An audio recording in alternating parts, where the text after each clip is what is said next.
এই মুহূৰ্তত আমাৰ হাতত আহি পৰিছে এক গুৰুত্বপূৰ্ণ খবৰ।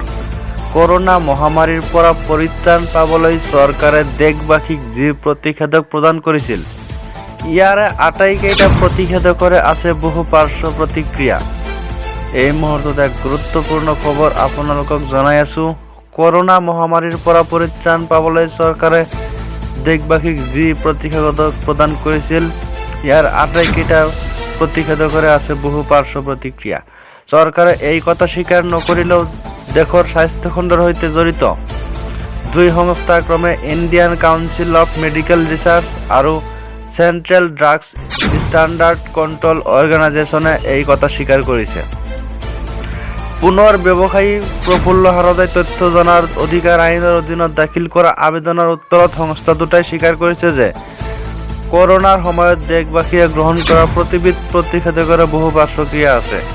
উল্লেখযোগ্য যে কৰোনা প্ৰতিষেধকৰ নামত চৰকাৰে কেইবাবিধ প্ৰতিষেধক প্ৰদান কৰিছিল। এইবোৰৰ ভিতৰত কোভিচিল্ড, কোভেক্সিন, কোভোভেক্স আৰু কৰ্বেভেক্স প্ৰধান। সেই সময়ত প্ৰতিষেধক নল'লে কোনো ধৰণৰ ৰাজহুৱা বাহনত ভ্ৰমণ কৰিব নোৱাৰিছিল ৰাইজে। কেৱল সেয়াই নহয়, বৰং চিনেমা হল,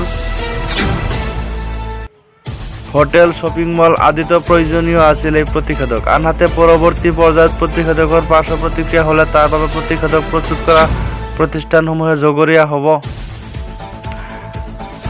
এতিয়া প্ৰশ্ন হয়, সেই সংকট কালত কোভিডৰ প্ৰতিষেধক লৈ পৰৱৰ্তী সময়ত এতিয়া স্বাস্থ্যৰ সমস্যাত ভোগা লোকসকলৰ তথা আগন্তুক সময়ত হ'ব পৰা যিকোনো ধৰণৰ পাৰ্শ্ব প্ৰতিক্ৰিয়াৰ সৰ্বাংগীন দায়িত্ব কোনে গ্ৰহণ কৰিব, সেয়া সময়তে হ'ব লক্ষণীয়।